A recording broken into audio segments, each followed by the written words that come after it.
job, guys.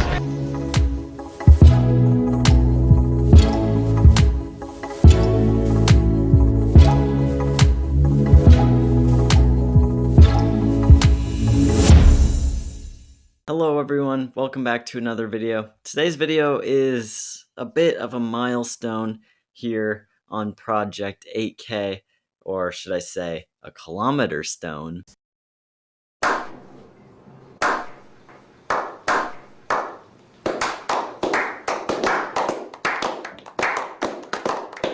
My first ever 8K, and on July 4th, I went up to Cedar Rapids, Iowa, which is about 30 minutes north here of Iowa City, and raced at the 5th season of July 5K and 8K road race. Going into this race, I didn't really know what to expect.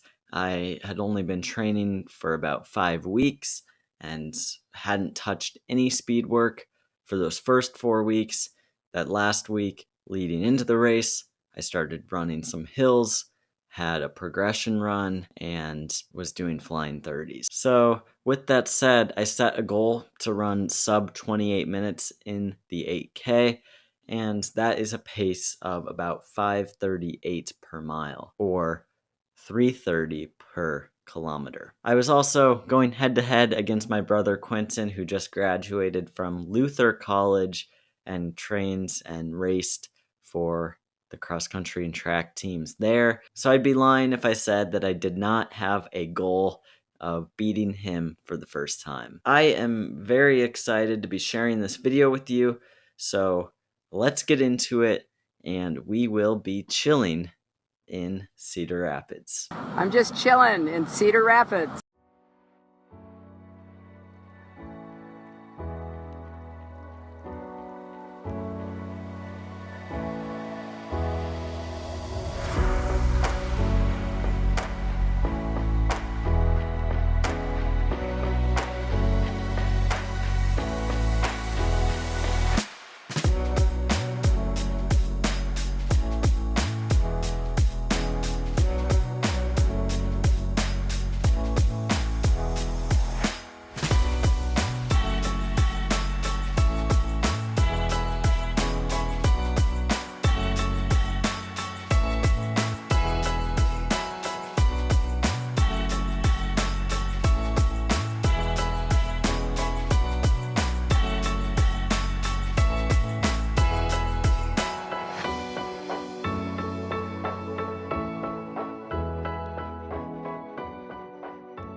right, welcome back. I want to share a few post-race thoughts now that I've had a few days of reflection and being able to think about the race. During this race, I ran in the Adidas Takumi Sen 8.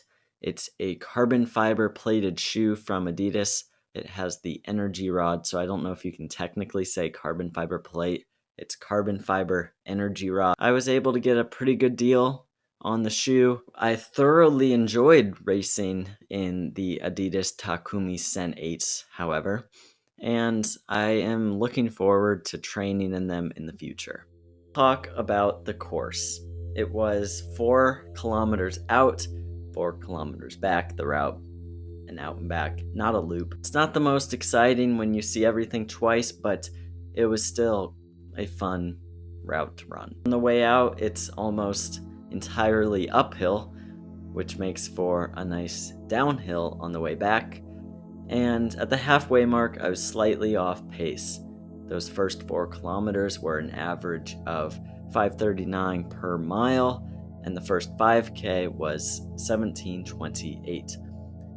However, knowing that everything from the turnaround point was basically downhill, there were a couple slight inclines towards the end, but really nothing major, just very gradual uphill. So knowing that it was downhill on the way back, I was pretty confident I'd be able to achieve the goal of sub 28. There was never a point during the race where I felt weak aerobically, which is a big confidence boost. And for a lot of the race, I was just chilling. I'm just chilling in Cedar Rapids. The major struggle came with my right leg. Not my left leg, the right leg. Longtime viewers may remember my struggles with my right leg going numb during tempos, during other workouts, fartleks, races, and I think I will need to make an entirely separate video about it because it's been something that I've been struggling with for about 4 years. I've seen several different doctors. It has been diagnosed as an entrapment of the lateral cutaneous femoral nerve. This is the thing that I am most nervous about for collegiate running, as we run the 8K in cross country and even the 10K on the track. So as we move up in distance, it's a bit harder to manage during races. Let's go back to the race. When the leg goes numb, it gets very difficult to maintain pace. My form starts to deteriorate, and you probably saw there at the end that it's hard to kick. The last mile was a grind. I was able to maintain and manage my leg going numb. It started going numb about 2 miles into the race, but wasn't bad until the 4-mile mark. And during that last mile, I just tried a wide range of things to try to get it to free up. I just tried to push through for the last 1.25 miles and cross the finish line as best I could, and I did so with a time of 27:49. This is 5:36 per mile pace, and I finished in 9th place overall. I'm quite happy with the performance, but as you can see, and as you can probably tell, I am mainly frustrated with the leg going numb. On top of that, the changing of the guard that I wanted to happen with the Max family did not happen yet. The brother was able to pull away from me during the last kilometer of the race, and he ran about 27:35, which was a pretty good race for him, as he just started a full-time job. He hasn't really been training super seriously. This race was also one of those full circle moments because the first time that I ran at this race was in 2015, and that was the year that I first started training consistently, and I ran the 5K at this event and ran 27:56, and then the second time that I raced here was this 27:49 8K. That's all I have for today's video, so thank you so much for watching. I hope you enjoyed. Keeping it real here on the channel. It's been a demoralizing struggle over the last 4 years to deal with this. It's not an injury, it's just a thing that happened, I guess. It's kind of a block. I don't know. A roadblock, I'd say. A hurdle. So if anyone else has dealt with a similar issue, please either comment below, you can email me, or you can DM me on Instagram, because I would love to hear your story and how you battled with it. So thank you so much, run to the max, and I'll see you in the next video. Goodbye.